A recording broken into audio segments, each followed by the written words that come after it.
stop spending money, stop spending fictitious federal dollars, deregulate the economy, promote the petroleum industry, bring back energy independence so that we can keep the prices of energy down. I mean, when I was on the Trump campaign, when we had created the highest, best economy in the history of the country, lowest unemployment rates for everybody, essentially zero inflation, we did so by reducing the government's burden on the economy, reducing regulation, encouraging entrepreneurship, and keeping the federal government's hands out of everybody's pockets. That's the best way to beat inflation right now. This inflation is directly related to the unlimited spending, trillions of dollars of fiat money generated for the purposes of fulfilling these false narratives of the federal government. That's a loaded question on a false premise. There should be no federal laws on abortion. That's a state rights issue. We got the little thing called the Constitution of the United States. Not a very big document, and the 10th Amendment to the Constitution of the United States is real simple. It says, hang on, let me read it for you. It says, the powers not delegated to the United States by the Constitution, nor prohibited by it to the states, are reserved to the states respectively or to the people. The federal government's got no business playing with abortion law. That's a state right issue. It's something that should be left to the people of the states and the state legislatures. Well, I don't know what the Senate has to do with most violent crime as a local issue. I think most violent crime is on a state and county level.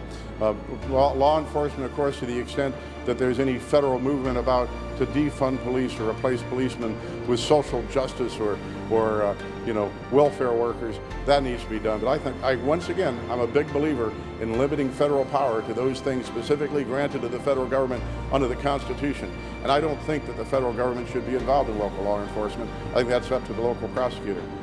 The Chinese Communist Party. There's no question that the Chinese Communist Party poses the greatest threat to the United States. They vow every day to destroy us economically, militarily, and socially. We have grown them from being a non-entity under the false pretense that we were going to grow them into a democracy by letting them into the World Trade Organization and giving them privileges that they do not deserve. We have grown them into our greatest adversary and the only nation on earth which has a power to and the desire to destroy us, and that's the greatest threat to American democracy. Once again, false pretense question. You know, NASA says, it's premised upon fossil fuels being related to a change in the climate. Since 1880, the average global temperature has increased a grand total of 1.4%, according to NASA. Do you know what the hottest day on record today is? July the 22nd in St. Louis, 110 degrees in 1934.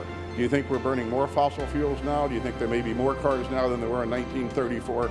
This concept that fossil fuels are leading to a significant change in the climate is not true. It's a myth made up to control the West, to weaken Western economies. You don't ask that question of the Red Chinese. You don't ask that question of the nation of India. What you do is you impose restrictions on the American economy to undermine the American economy, weaken us, and destroy our nation. And that's what I believe all this climate change nonsense is about. Well, I go back to this little document here, Constitution of the United States. Article 3 says the judicial power of the United States should be vested in one Supreme Court. Follow the Constitution. People who are now told by the media, including folks like your station, that the Supreme Court, by applying the Constitution to issues, are being political, is a false narrative once again. When I read through your questions, it occurred to me that every question was based on false narratives based on leftist beliefs. The concept, that's not true. Well, when you ask a question based on the vast majority of Americans believe that the Supreme Court is no longer apolitical, that's a mythology which has been created by the left for the purposes of trying to convince people that there's something wrong with the current makeup of the Supreme Court. To call enforcing the Constitution and being a constitutional originalist is being political, is like saying because we're standing on ground and not sinking into the earth, we're somehow being apolitical or being political. The Constitution defines the rights of the federal government and limits the federal government. This bold experiment in freedom that we call the United States of America was the first time in the history of the world where a government was created from scratch to protect the people from the power of government rather than give the government power over the people.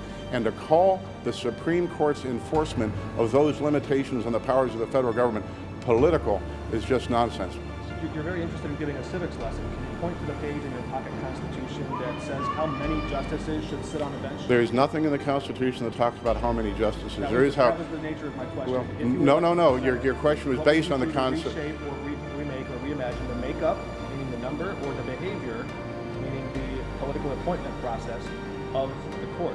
Well, first of all, an answer to that question. well, It's not a political question. well, it was because it's based on the premise that the majority of people here. That's a fact. Yeah. Public polling shows most Americans no longer believe. And by the way, 10 years ago, it was Republicans saying that the court was activist judges. So both parties are guilty of saying the court is political. No, but it's a difference because the judges are not supposed to be activists. The judges are supposed to interpret the Constitution. That's correct. It's like saying murder is against the law, and 10 years ago murder was legal, and therefore weren't you in favor of murder 10 years ago? No.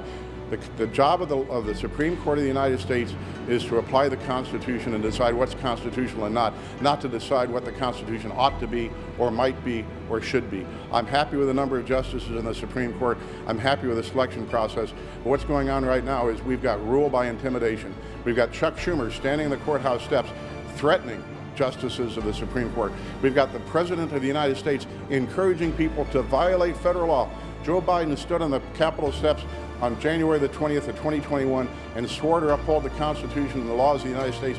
He's advocating violating federal law and encouraging people to protest the Supreme Court in order to intimidate justices of the Supreme Court. I think that's an impeachable offense by itself. I'm happy with the current Supreme Court in number and manner of selection, and their job isn't to say what should be or might be or what they'd like to be, but to say what is under the Constitution.